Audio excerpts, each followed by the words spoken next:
Welcome to Parvati அம்மாச்சி சமையல். இன்றைக்கி நம்ம பார்க்க போகிற ரெசிபி என்னென்னா, ஒரு அருமையான ஹெல்தியான கஞ்சி ரெசிபி தான். கை கால் வலி, இடுப்பு வலி இல்லாமல் இருக்கிறதுக்கும், கால்சியம் சத்து நிறைஞ்ச ஒரு அயன் சத்து நிறைஞ்ச இந்த ஒரு கஞ்சி குடித்தா போதும். ரொம்ப ஹெல்தியானது. வாங்க வீடியோக்குள்ளே போவோம். இந்த ஹெல்தியான கஞ்சி ரெசிபி எப்படி செய்கிறதுன்னு பார்ப்போம். இதுக்கு முதல்ல நான் டம்ளர் அளவுகள் எடுத்திருக்கேன். 1/2 டம்ளர் உளுந்து, 1/4 டம்ளர் கம்பு, 1/4 டம்ளர் ராகி. உளுந்து அளவு அதிகமாக இருக்கணும், கம்பு ராகியும் கொஞ்சம் குறைவாக இருக்கணும். எல்லாத்தையும் நல்லா கலந்துட்டு நல்லா கழுவிடுங்க. நல்லா கழுவிட்டு ஒரு 2 மணி நேரம் ஊற வச்சுக்கோங்க. உங்களுக்கு உடனே நம்ம கஞ்சி காய்ச்சணும்னா கொஞ்சோண்டு சுடுதண்ணியை ஊற்றுனீங்கன்னா 1/2 மணி நேரத்துலேயே ஊறிடும். ஊறின உடனே நம்ம மிக்சி ஜாரில் சேர்த்துக்கோங்க.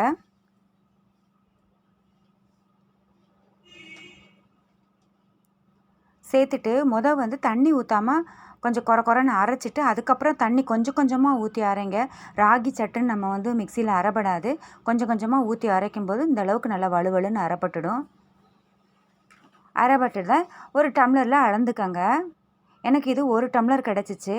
1 டம்ளர் ராகி எல்லா மாவுக்கும் 5 டம்ளர் தண்ணி ஊற்றினேன் நான். அப்போ தான் உங்களுக்கு நல்லா காய்ச்ச நல்லா திக்னஸ் கொடுக்கும். நல்லா மிக்சி ஜாரையும் கழுவிட்டு ஊற்றிக்கங்க.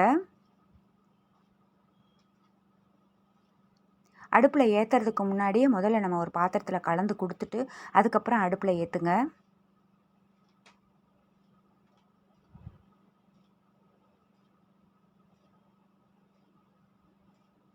இந்த பாத்திரம் பத்தாது, அதனால் நான் வேறு பாத்திரத்தில் நான் மாற்றிக்கிறேன். அடுப்பில் ஏற்றிட்டு நல்லா கலந்து கொடுத்துருங்க. டக்குன்னு அடிப்பிடிச்சிடும். இது உடம்புக்கு அவ்வளோ நல்லது. நமக்கு கை கால் ஜாயின்ட் பெயின் வராமல் இருக்கிறதுக்கும் உளுந்து நல்ல ஒரு உதவியாக இருக்கும். அதே மாதிரி ராகியில் அதிக அளவு கால்சியம் சத்து இருக்குது. கம்புலையும் உங்களுக்கு அயன் அதிக அளவு இருக்குது, இரும்பு சத்து. வாரத்துக்கு 2 முறை இதை கஞ்சியாக நம்ம குடிக்கிறப்போ உடம்புக்கு அவ்வளோ நல்லது. இது நம்ம வெல்லம் போட்டு நம்ம செய்ய போகிறோம்.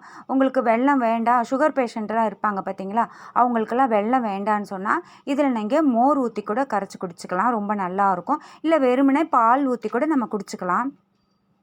ரொம்ப அருமையாக இருக்கும். கொஞ்சமாக உப்பு போட்டு கொஞ்சோண்டு பால் ஊற்றி கூட நம்ம குடிச்சிக்கலாம். இது கண்டிப்பாக வாரத்துக்கு 2 முறை எல்லாத்துக்கும் செஞ்சு கொடுங்க. அவ்வளோ ஹெல்தியானது.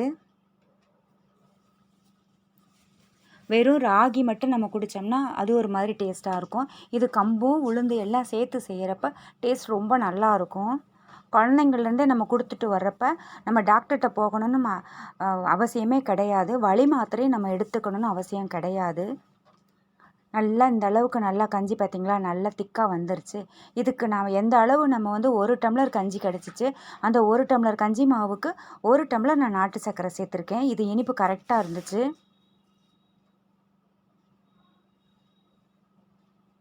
நல்லா கலந்து கொடுத்துருங்க.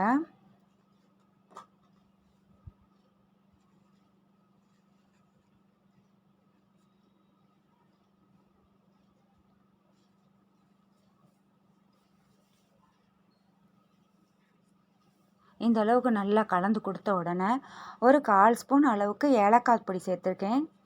உங்களுக்கு ஏலக்காய் பொடி இல்லைன்னா அரைக்கும் போதே கூட நீங்கள் மிக்சி ஜாரில் 2 ஏலக்காயை சேர்த்து அரைச்சிக்கலாம்.